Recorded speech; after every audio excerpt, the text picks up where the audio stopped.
Magandang tanghali mga kapatid, kanina pong alas 8 ng umaga, itinaas na sa Tropical Depression category o ganap na nga naging bagyo yung binabantayan nating low pressure area sa eastern portion ng Aurora. Ito po ay nasa Tropical Depression category nga na may taglay na lakas na hangin na umabot sa 55 km per hour, malapit sa kanyang gitna at kung minsan may mga pagbugsong umabot sa 70 km per hour.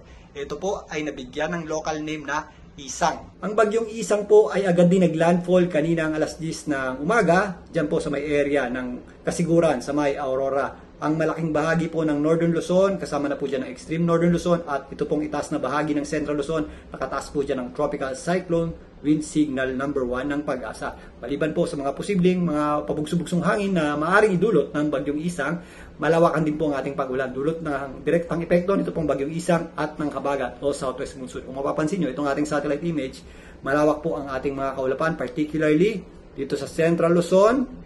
Kasama po dyan ang ilang bahagi ng Northern Luzon. May mga butas po yung ating mga kaulapan dyan, pero mataas po ang ating chance na pag-ulan dyan. Pero mostly concentrated nandito po sa ibaba ng bagyong, or nasa baba ng center ng bagyong Isang, yung ating mga posibleng malalakas na pag-ulan. Kasama po dyan ang Calabarzon, Cavite, Batangas, maging dito sa Metro Manila. Maulan din pong panahon natin dahil sa bagyong Isang. Samantalang, meron din tayong mga posibleng mga pag-ulan at kalat-kalat na pag-ulan at thunderstorms dito sa areas ng Mimaropa dahil sa inflow ng hangin natin o yung ating tinatawag na habagat o southwest monsoon. Ganun din po ang ating aasahang panahon dito sa ilang bahagi ng Western Visayas. Maliban po dyan, mataas din po yung ating chance ng pag-ulan. Although hindi ganun kalakasan dito po sa areas ng Zamboanga Peninsula at ilang bahagi ng Northern Mindanao. Pero mag-ingat pa rin po tayo if ever meron tayong mga posibleng thunderstorms. Ito pong bagyong Isang ay inaasahan natin tumawid ng Northern Luzon ngayong maghapon at posibleng mamayang gabi hanggang bukas. Yan po ay nandito na sa may West Philippine Sea.